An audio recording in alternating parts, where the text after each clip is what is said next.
They opened doors to home ownership for black families in segregated Milwaukee.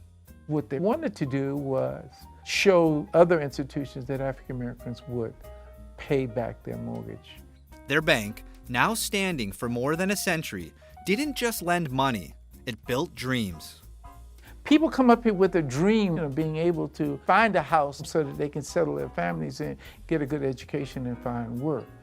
And they dedicated their lives to a more just and equitable city. They're known for is the Columbia Savings and Loan and their contributions in that way. But they do so much more over the course of the years. And they were two very important people. This is the story of Wilbur and Ardie Halyard.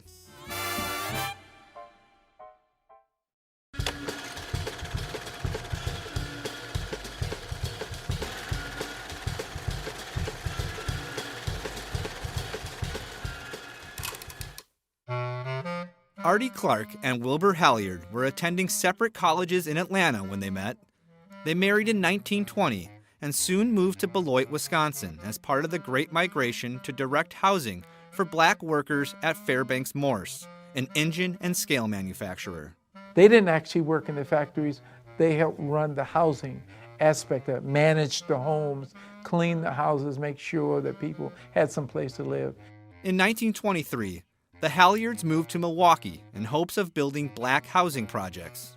The city of Milwaukee had financed a housing project in which only white people could live, known as the Garden Homes Project. And we thought, well, perhaps they would do such a project for black people. But the mayor was not interested in doing that sort of a thing. We talked about what could be done and finally settled on a Savings and Loan Association. And from that grew the Columbia Savings and Loan. Columbia Savings and Loan opened for business in 1925, and Wilbur sought investors to grow the bank. What Wilbur is doing is developing these relationships with other business people. He is a business-minded person. He's interested in making money. So it's Miss Ardie Halyard that is civic, is interested in the community aspect. The Halyards did not take a salary for the first 10 years as they worked to get the bank going.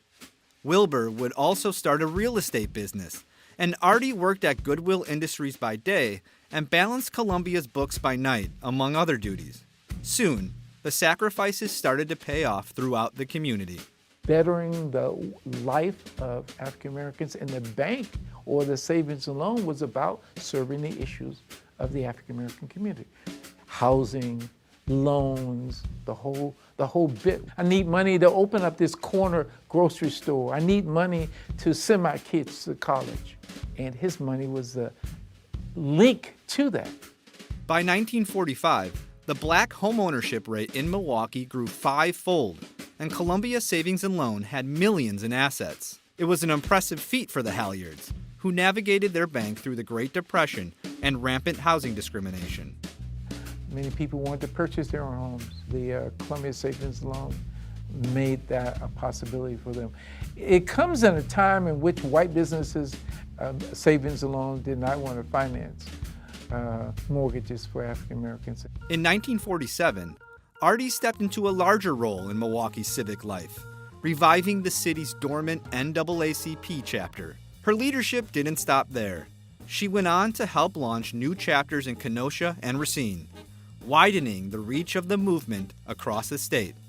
Running the NAACP was very important for her. She at first becomes a state president of the NAACP and organizes all of the conventions, and then becomes the treasurer, and then becomes the person who promotes membership.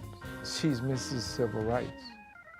She makes sure that the national representatives come to Milwaukee doing the open housing marches, and that's a big deal.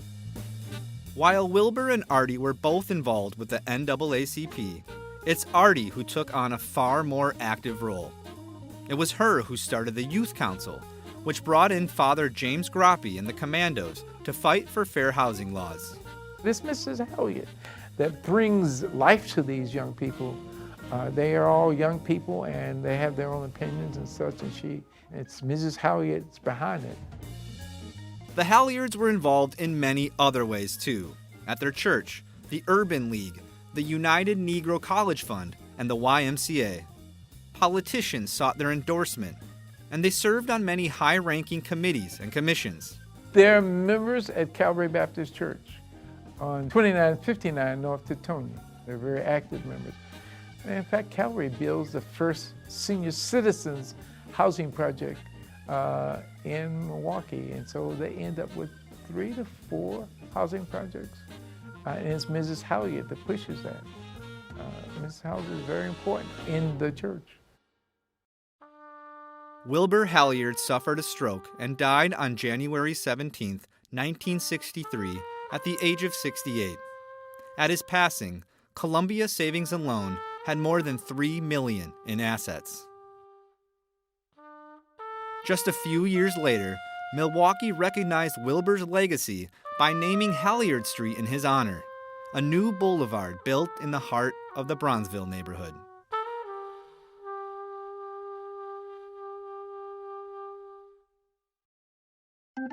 After Wilbur's passing, Ardie carried the mission forward.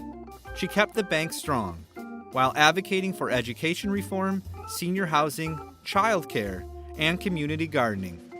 She was appointed to the Wisconsin State Board of Vocational, Technical, and Adult Education.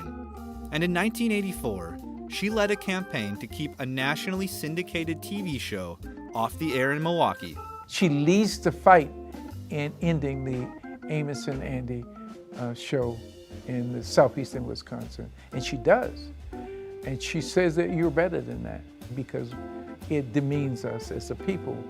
In the 1970s, a bold vision rose in Bronzeville.